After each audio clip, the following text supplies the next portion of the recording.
And it got to the point where I was like, okay, I feel like I've said this enough times. Like, he's not listening to me or he's not hearing me. And I looked at him and I remember this very specific look in his eyes. And I could smell alcohol and I was like, this is different.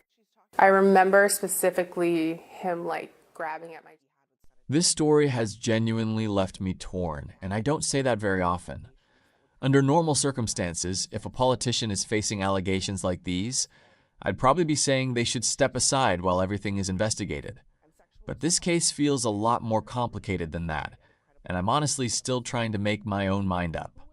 So before we even get into this, I want to hear from you guys. Let me know down in the comments what you think should happen, because I think this is one of those stories where reasonable people can disagree.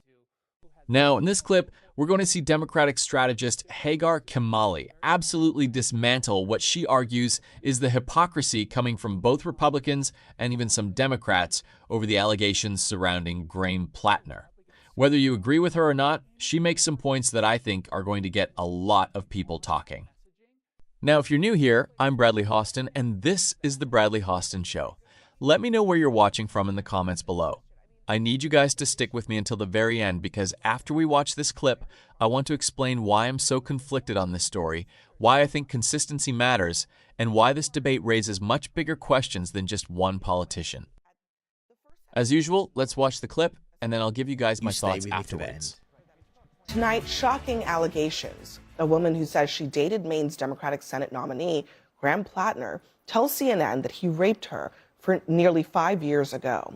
Jenny Rassicott says that she's been seeing Platner on and off for 2 years, but one evening in 2021, Platner entered her home drunk without permission, and after she explicitly told him not to.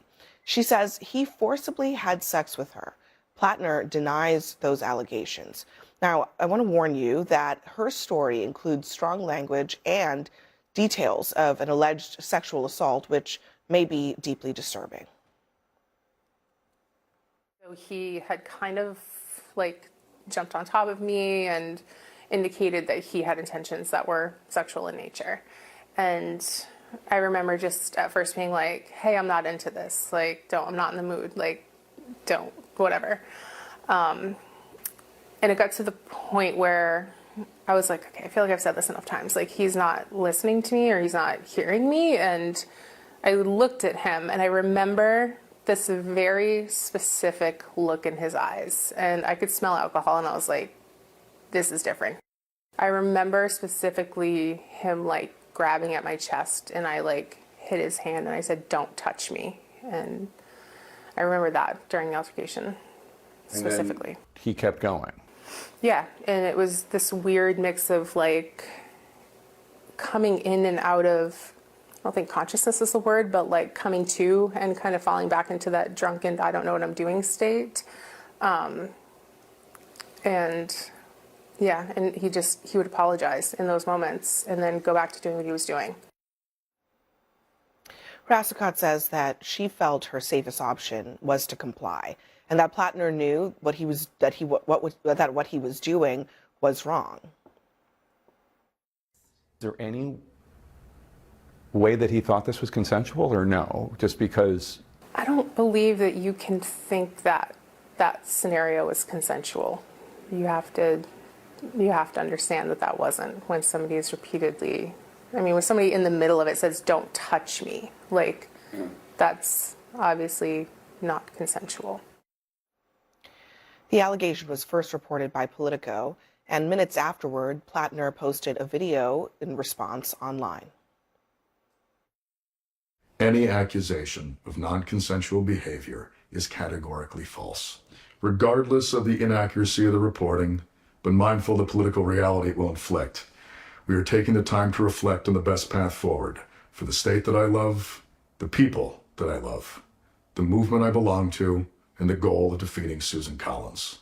154,058 Mainers, the most in primary history, voted to reject a broken politics beholden to Washington and the donor class. They voted for hope, for change. Throughout it all, you never turned your back on me, and I will not turn my back on you now. Every one of you deserves to see that vision come to fruition, and see Susan Collins defeated. Platner now has until July 13th to decide whether or not he's going to drop out of this race. If he chooses to do that, Democrats will have until July 27th to find a replacement for him. Yemisi, you were on here not that long ago talking about this story and going against actually what seemed to be a lot of your party, many of whom were saying he's changed, give him a chance, we don't believe the other women who made allegations about him. What now? Well, this is not surprising because it has always been a question of his character. And for me, the line was the Totenkopf last year. For his campaign, that wasn't enough. We had the Reddit comments, we had the Kik profile. It was building and building and building. And what we saw was a pattern of him not being honest about his actions to the very people that, for a campaign, are supposed to protect you. You give them all of the information because then they work on your behalf. And that alone was an alarm that this is somebody who cannot be trusted. And he looked elected officials in the face and he let them add their name to his character. And he said, nothing else is coming. And I think what we know now is more was always on the way. What she's talking about is this Wall Street Journal article that reported on a meeting that he had with Senate Democrats. And in that meeting, Bernie Sanders asked him if there were additional allegations that would come out.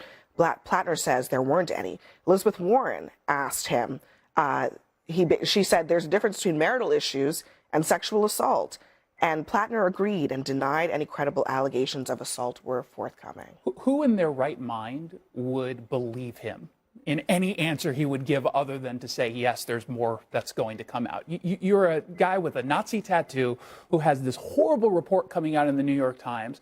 There have been rumors about this for a very long time, and they're there giving him the benefit of the doubt. That just seemed really odd to me.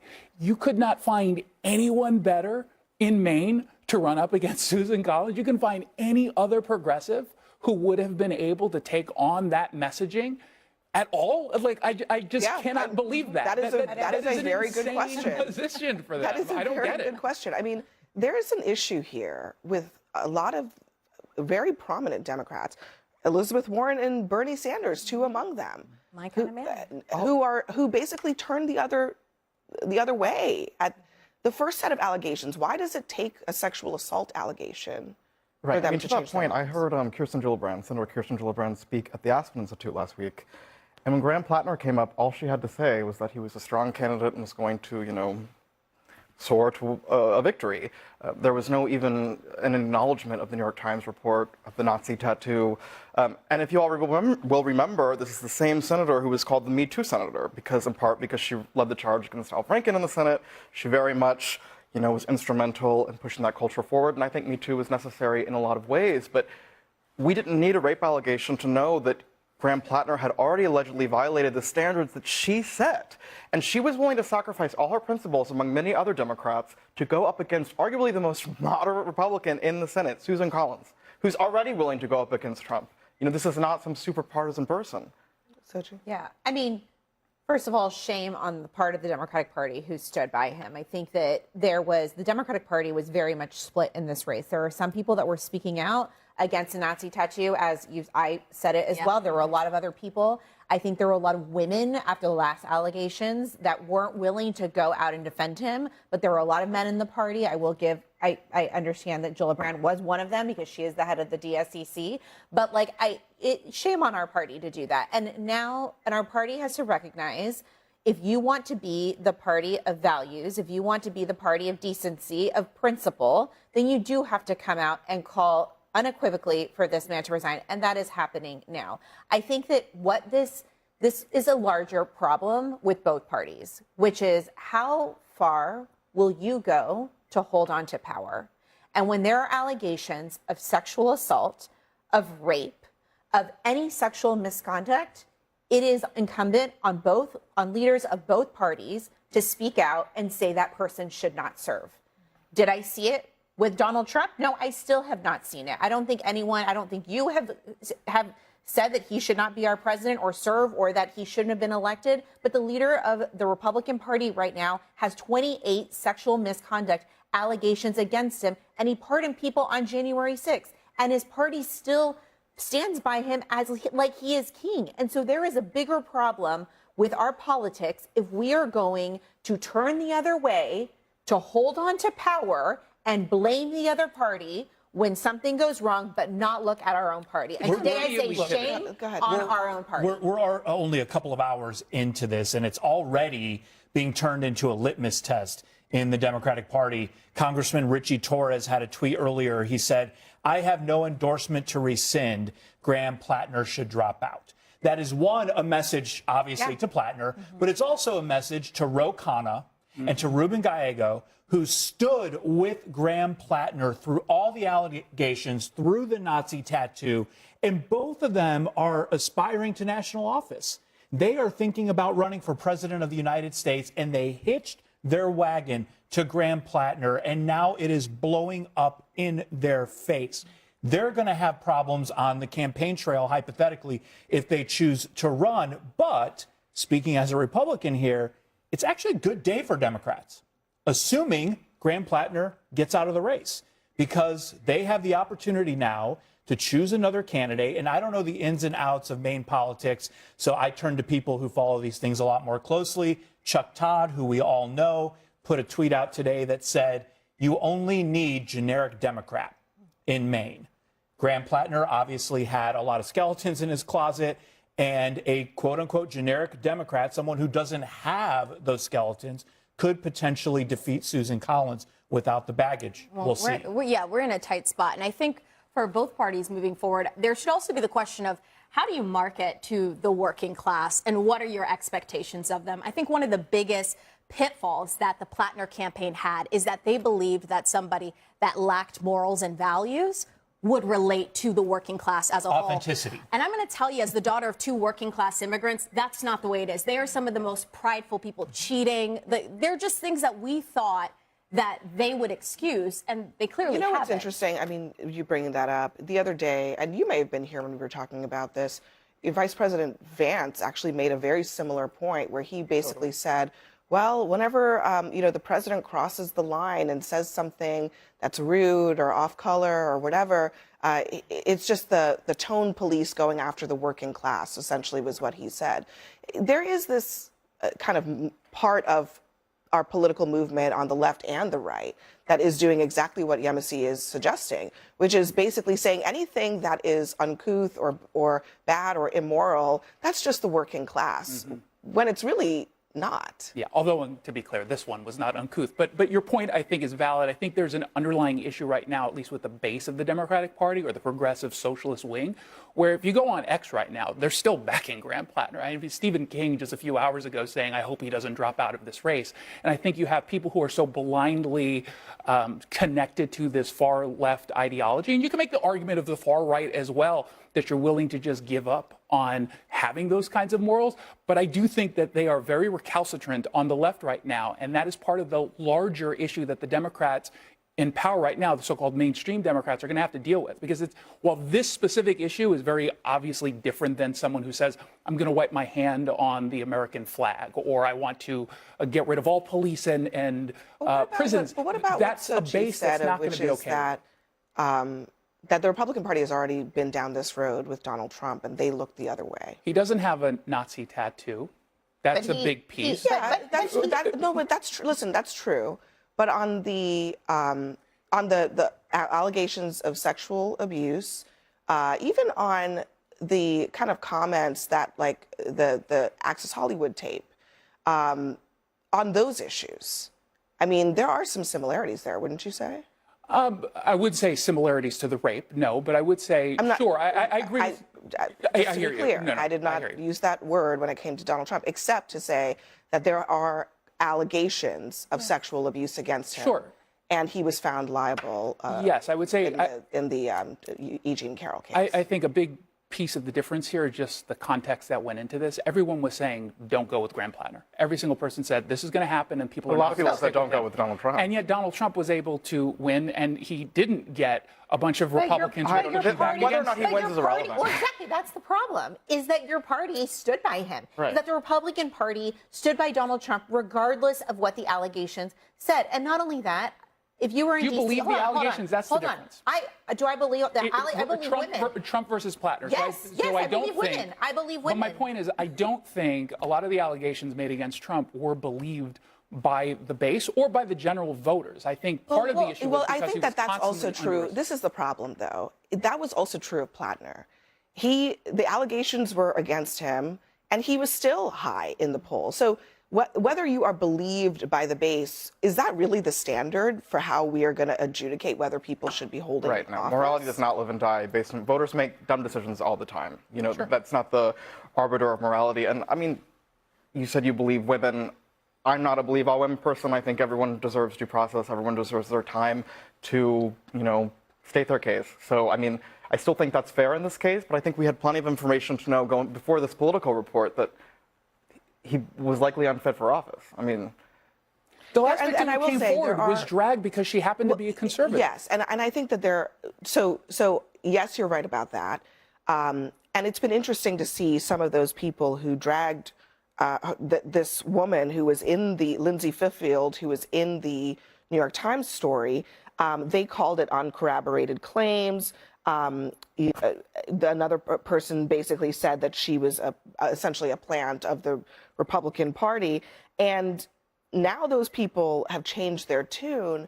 But I also think, is there an apology that needs to be had here? Yes. And some soul searching that needs to be had here? Is it enough to just say, well, this woman, I believe, I didn't believe the last one. And Lindsay Fiffield pointed out to Ruben Gallego, mine weren't sufficiently troubling or serious for you. After that first allegation, it is fair to ask, what's up with people who have to look at the partisan identification next to your name before they decide whether or not they're going to listen to you? the believability of someone's, serious allegation should not live and die based on if they've worked for a right-wing think tank. Well, but I mean, I think there's, to your point, that it should not be based off of a few core people in the Republican Party or the Democratic Party because it is not convenient to them. Therefore, they do not believe the allegations. And that is what has happened in the Republican Party. That is what happened in the Democratic Party. It was not convenient to certain folks in the Democratic Party to believe the allegations. So then, therefore, there were smears against the woman. Same with the Republican Party. I will say, you brought up the Nazi tattoo. You know what's interesting about this weekend in Washington, D.C. is there are white supremacists marching in Washington, D.C. Republicans didn't back them. There was actually someone from the administration. No, they did not. The administration did not speak out. No, they did not speak out against it. Republicans spoke out against this immediately, and Doug Burgum on this. And the Trump administration did not. And so this is what I'm saying. It's one rule for Democrats and another one for Republicans. While I think that the American people are going to see the way and the stances that each party takes moving forward. This is a great pitch for political homelessness.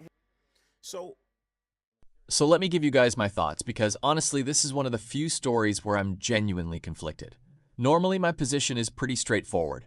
If a politician is facing serious allegations, I think they should go through the proper process, and if the circumstances call for it, stepping aside is the right thing to do.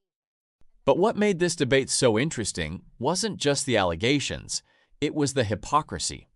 Jason Rantz spent the entire segment arguing that Graham Platner is completely unfit for office.